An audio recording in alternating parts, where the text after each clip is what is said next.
Assalamualaikum warahmatullahi wabarakatuh. Perkenalkan, nama saya Ika Noviantari, peserta Latsar CPNS Angkatan 10 tahun 2020. Materi yang akan saya sampaikan hari ini adalah materi tentang WOG atau World of Government dengan fasilitator pembahasan. Konsep WOG adalah untuk membentuk pelayanan yang good service. Hal yang harus diperhatikan adalah pengumpulan informasi, konsultasi, dan akan membuat sebuah keputusan.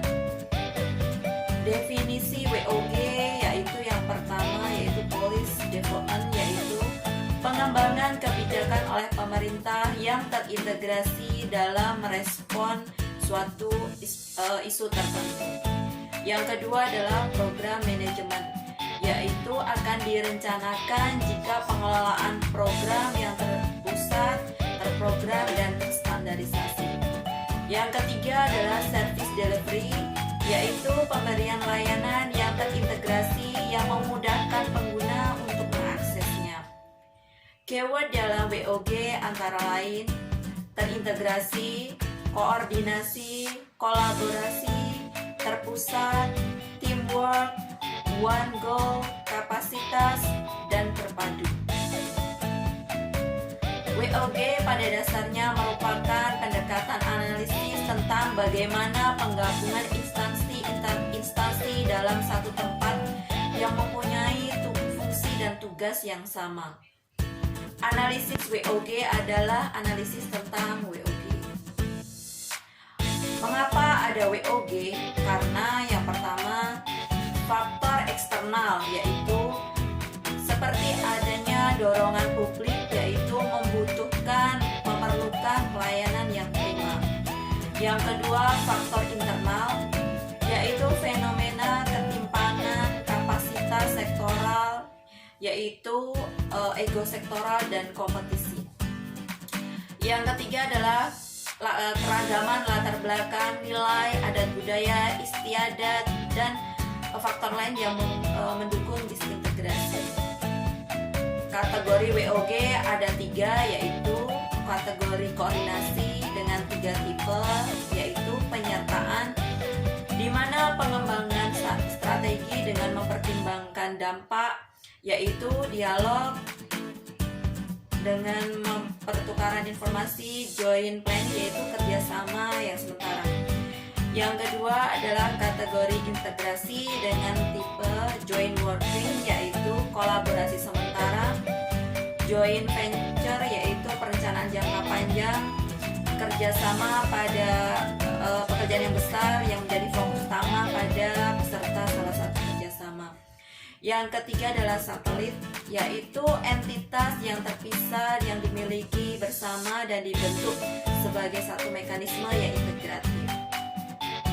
Kategori yang ketiga adalah kategori kedekatan dan keterlibatan, yaitu tipenya aliansi strategis, perencanaan jangka panjang, dan kerjasama pada isu besar yang menjadi urusan yang utama.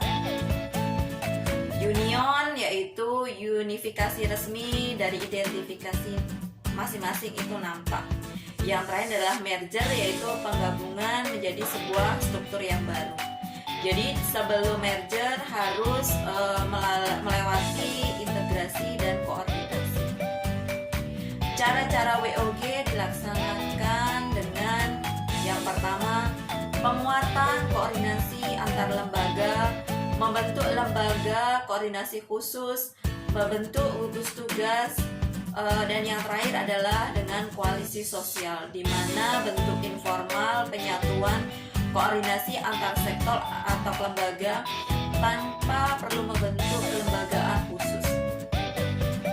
Tantangan dalam WOG yang pertama adalah kapasitas SDM dan institusi, kemudian nilai dan budaya institusi, yaitu orang akan merasa terganggu jika apa yang sudah dilakukannya atau yang sudah menjadi kebiasaannya atau budayanya itu akan dirubah.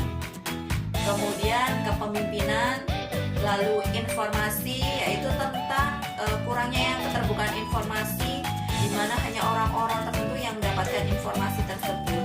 Kemudian deadline, Masyarakat ingin cepat, akan tetapi dalam sistem kita itu membutuhkan sebuah diskusi yang lebih lama.